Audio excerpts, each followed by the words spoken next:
Имаше ли според теб всъщност момент, в който наистина осъзнаваш, че хората в малките градове са много различни от хората в големите градове и че ти вече си различна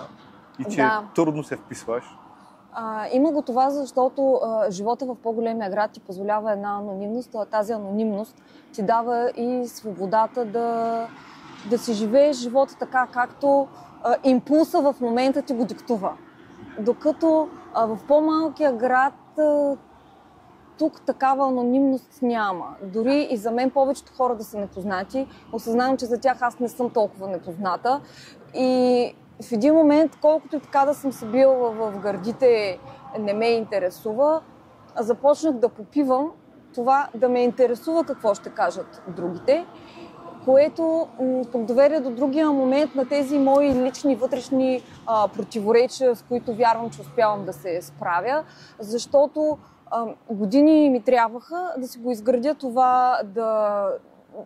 да искам да си харесвам живота, да вярвам, че щастието е въпрос на избор и да ми е по-важно какво искам аз, а не какво ще кажат хората.